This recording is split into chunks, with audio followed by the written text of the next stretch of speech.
দেখুন, প্রত্যেকটা তথ্য চমকে দেওয়ার মতো। গত ৪৮ ঘন্টায় নেপালে কটা জেল ভাঙা হয়েছে জানেন? ২৫টা। জেল ভেঙে পালিয়েছে প্রায় ১৫,০০০ বন্দী, যাদের মধ্যে খুন, ধর্ষণ, ডাকাতিতে সাজাপ্রাপ্ত দাগী অপরাধীরা রয়েছে।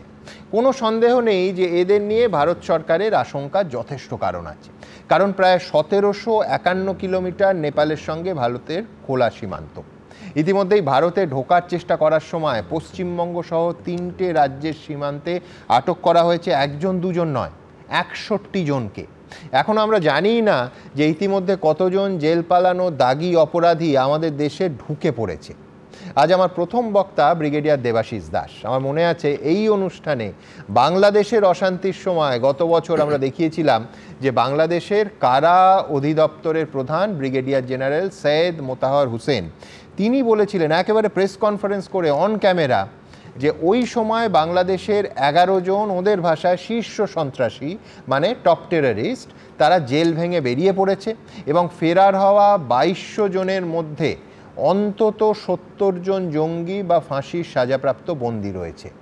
দেবাশিস দা, সেদিনও আপনি আশঙ্কা প্রকাশ করেছিলেন যে এরা এদেশে ঢুকলে ভারতের আইন শৃঙ্খলাকে চ্যালেঞ্জের মুখে ফেলতে পারে, কিন্তু এখন নেপালের ক্ষেত্রে সংখ্যাটা বাংলাদেশের ৭ গুণেরও বেশি। কতটা আশঙ্কার brigadier Das?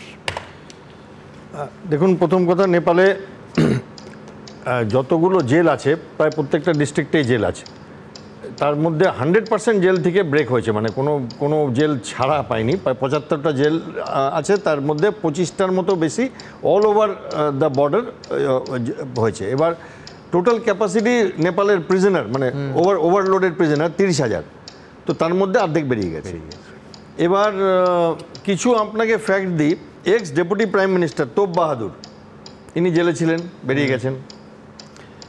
X home secretary Teknarayan Pandey জেলে ছিলেন, পালিয়ে গেছেন। উদয় শেট্টি, এক্স মিনিস্টার রবি লামিচেং, সঞ্জয় শাহ হচ্ছে bomb blast, Janakpur bomb blast famous, 13 বছর জেলে ছিলেন, পালিয়ে গেছেন। আচ্ছা, ইন্টারেস্টিং কথা হচ্ছে কিছু জেল ব্রেকার আবার ফোন করে নেপালের অথরিটিকে বলেছে সব ঠিক হয়ে যাক, আমরা ফেরত চলে আসবো। এবার নেপালে কিন্তু জেলে একটু আন্দোলন চলছিল বেশ কয়েক বছর ধরে করাপশনের জন্য। এবার এটা হলো কি করে? দুটো জিনিস হলো। একটা হচ্ছে যে জেল ব্রেকের জন্য একটা জনরোষ সেটা যে গুলি চলে তখন সরকারি এস্টাবলিশমেন্টের উপর জনরোষ, প্লাস কিছু লোককে জেলে ঢোকানো হয়েছিল যারা এই হোয়াটসঅ্যাপে লোকজনের খবর দিচ্ছিল, এই করছিল, মিনিস্টারদের বাচ্চাদের, ওই মানে আজকের যারা প্রতিবাদী তাদের একটা অংশ জেলে ঢোকানো, হ্যাঁ, যেটা ওই নেপো বেবিস বলে তাদের ফটোগুলো চালান করছিল সবাইকে, তাদেরকে ঢোকানো হয়েছিল। সেটা বাকিরা ফায়দা নিয়েছে কেন? যখন এই ঝামেলাটা হয় নেপাল পুলিশ পুরো কমিটেড হয়ে যায়, আর তখনও আর্মি রাস্তায় নামেও নি। তো নেপাল পুলিশ এত স্ট্রেজ ছিল যে ওই দিকটা একটুখানি কমজোর হয়ে যায়, তো ওইখানে বেরিয়ে গেছে। এবারে অ্যানসারটা কিন্তু ধরুন আমাদের আশঙ্কা, ভারতের আশঙ্কা তো ওই অংশটাকে নিয়ে, যারা দাগী অপরাধী, খুন থেকে ধর্ষণ থেকে সন্ত্রাসবাদ আসছি, যে আপনার মানে বাংলাদেশের সাথে নেপালের এই ইস্যুটাতে। এবার আমাদের বর্ডার, এই নেপাল আর ভুটান বর্ডার একটু পিসফুল বর্ডার বলে আমাদের যে সেন্ট্রাল আর্ম পুলিশ ফোর্সগুলো আছে তার মধ্যে বিএসএফ একটু হট বর্ডারগুলো দেখে, বাংলাদেশ পাকিস্তান, আর নেপাল আর ভুটান দেখে এসএসবি, সীমা সুরক্ষা। হ্যাঁ, এবং এদের ফোর্স বিশাল বড় না, বিএসএফের মতো 60খানা মতো ব্যাটালিয়ন আছে, সে অ্যারাউন্ড 50-60,000 পিপল। এবার এখানে তো থিকনিং করতেই হবে আমাদের, কোনো সন্দেহ নেই। স্টেট পুলিশের একটা বড় রোল থাকবে, কারণ তারা বর্ডার যদি পারও হয়ে যেতে পারে, কিন্তু স্টেট পুলিশ খবর পেয়ে যায়, স্টেট পুলিশ ভেতরে লোক ঢুকলে পারবে। এবার আপনার বাংলাদেশের কথায় আসি, আমি যদিও এখানে কোয়ান্টিটিটা হিউজ, 15,000, যদি আমরা 2-3 হাজারও ধরে ফেলি তাও একটা বিরাট অংশ যারা ইন্ডিয়াতে আসবার চেষ্টা করবে।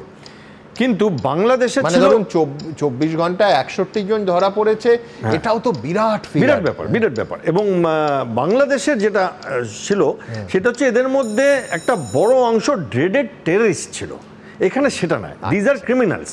তো দের ইজ এ ডিফারেন্স।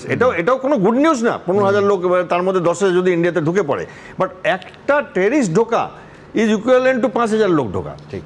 তো সেইখানে একটা আমাদের যে, কারণ তারা হার্ড অ্যান্ড টেররিস্ট ছিল, ওখানে জামায়াতের বেস ছিল, পাকিস্তানের বেস ছিল, and they were organised to fight for India against India. এইখানে সেই ব্যাপারটা না, এরা পালাবার চেষ্টা করছে, কিছু ধরবে, কিছু কোনোদিন ধরা পাবে না। আবার কিছু ইন্ডিয়ান গ্যাংস আছে যারা ওখানে কার জেলে ছিল, যাদের ইন্ডিয়ান অপেক্ষা করছিল, ওরা পালিয়ে গেছে। আচ্ছা, তারপরে আপনি যদি দেখেন একটা আমাদের বিজনেসম্যান ছিল 2007-এ, অরুণ সিংহানিয়া, ওনাকে মার্ডার করা হয়। উনি মানে খুব ফেমাস কেস হয়েছিল তখন, বিরাট আপরাইজিং হয়েছিল বিহার ইউপিতে এনাকে মার্ডারের জন্য। সেই ভদ্রলোক পালিয়ে গেছে, মিনিস্টার একজন। তো বড় এই ব্যাপারটা আমাদের পক্ষে, ভারতবর্ষের পক্ষে তো চ্যালেঞ্জ এই মুহূর্তে বর্ডারে আপনারাই দেখাচ্ছেন খাবার দাবার পড়ছে, একদম ইকোনমি গেছে, কারণ নেপালে ফোন তোলবার মতো তো কোনো গভর্নমেন্ট নেই। এবং এটা বাংলাদেশেও আমরা ফেস করেছি যে কারো কথা বলবে তো কার সাথে বলবে। কিন্তু একটা ভালো খবর আছে, সেটা যেটা আমাদের বাংলাদেশের সঙ্গে ছিল, আর্মি টু আর্মি কন্ট্যাক্ট খুব ভালো আছে।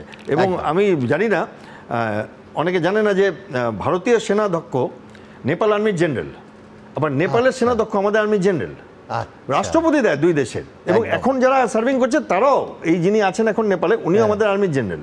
আর ভারতবর্ষের যিনি চিফ জেনারেল দ্বিবেদী, উনিও ওখানকার জেনারেল। এটা অনারারি। এবং আর্মি টু আর্মি খুব ভালো কন্ট্যাক্ট আছে, সেটা একটা সুখবর। এইটা অন্তত একটা রূপলি রেখা।